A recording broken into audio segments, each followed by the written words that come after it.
Hare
हम लोग सुने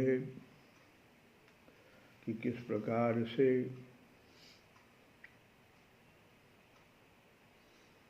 प्राकृतिक प्रलय होता है।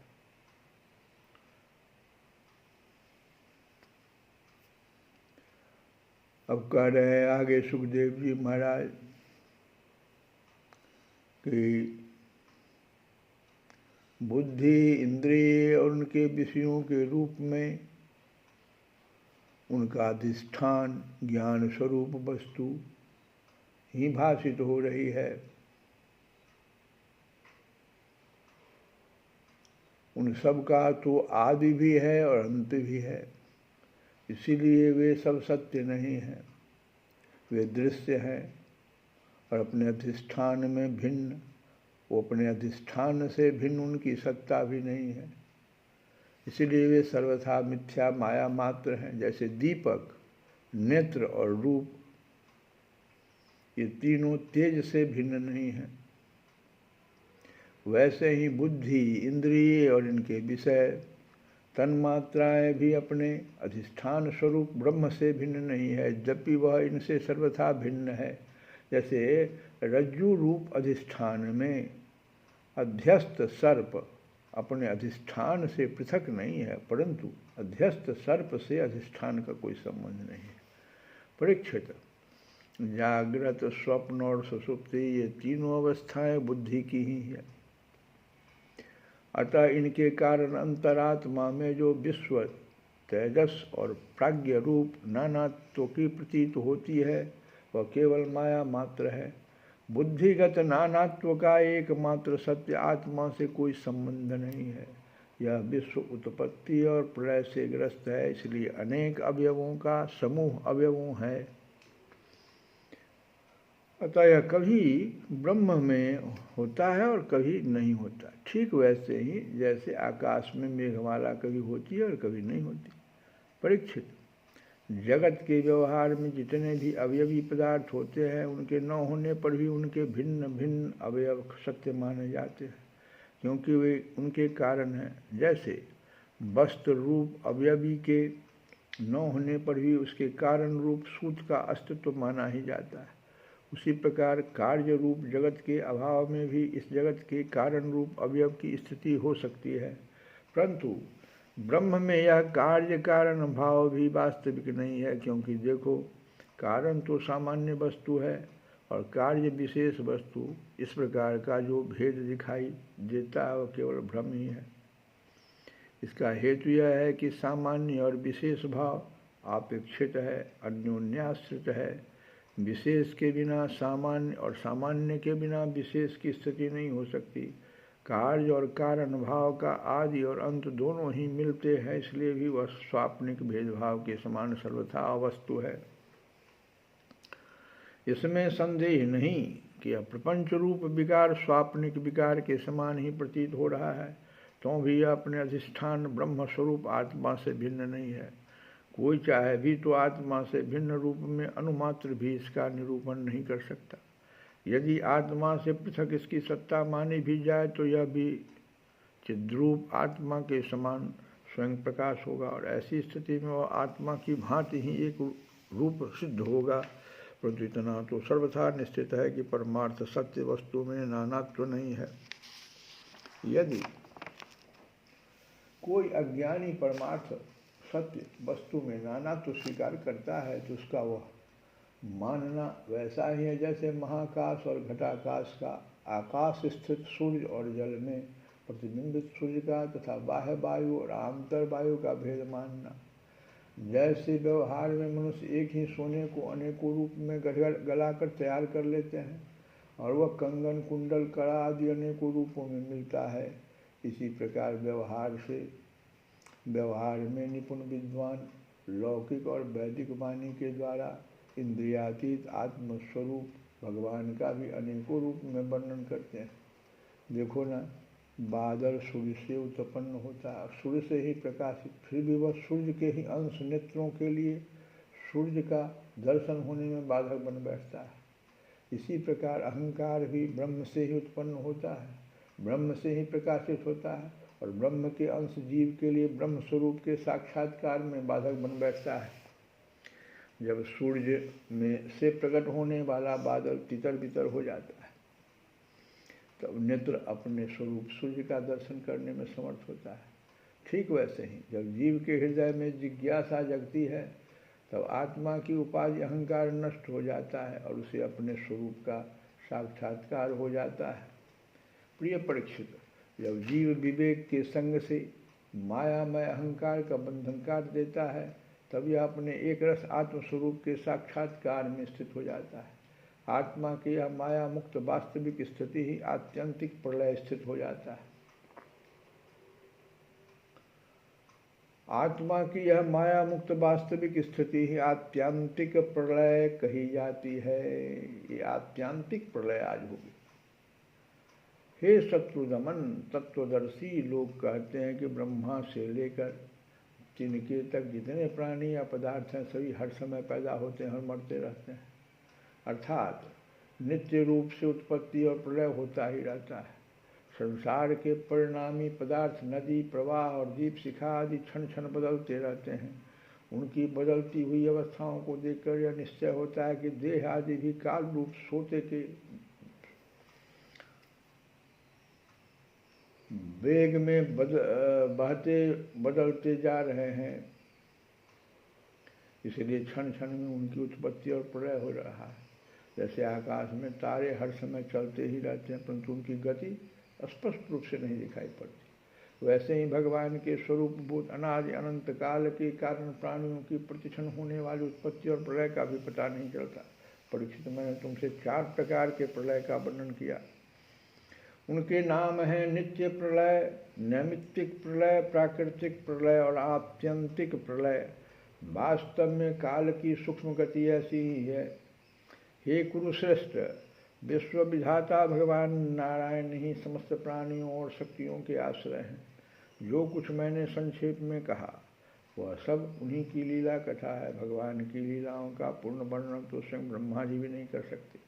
जो लोग अत्यंत दुस्तर संसार सागर से पार जाना चाहते हैं, अथवा जो लोग अनेकों प्रकार के दुख दावानल से दग्ध हो रहे हैं, उनके लिए पुरुषोत्तम भगवान की लीला कथा रूप रस के सेवन के अतिरिक्त और कोई साधन, कोई नौका नहीं है। कि केवल लीला रसायन का सेवन करके ही अपना मनोरथ सिद्ध कर सकते हैं। जो कुछ मैंने तुम्हें सुनाया है, यही श्रीमद् भागवत पुराण है। जो कुछ भी आज तक सुने, यही मद् भागवत पुराण है। सुखदेव जी कहते हैं, इसे सनातन ऋषि नर नारायण ने पहले देवर्षि नारद को सुनाया था और उन्होंने मेरे पिता महर्षि कृष्ण द्वैपायन को। महाराज, उन्हीं बद्री वन बिहारी भगवान श्री कृष्ण द्वैपायन ने प्रसन्न होकर मुझे इस वेद तुल्य श्री भागवत संहिता का उपदेश किया।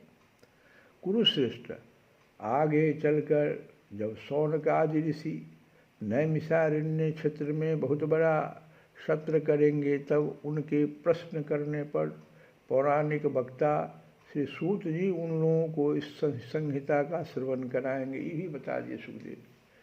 अभी तो हम तुमको सुना रहे हैं और हम अपने पिता से सुने थे, हमारे पिता नारद जी से सुने थे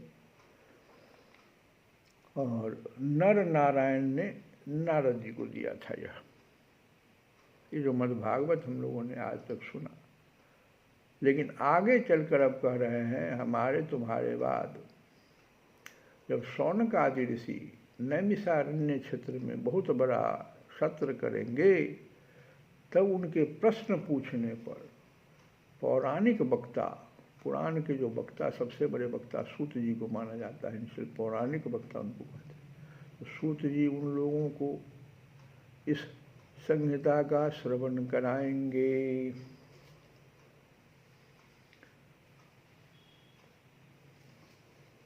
भगवान के नाम की महिमा आज भी सुखदेव जी ने कहा, मत बांधो गठरिया अपजस की, मत बांधो गठरिया अपजस की। रो संसार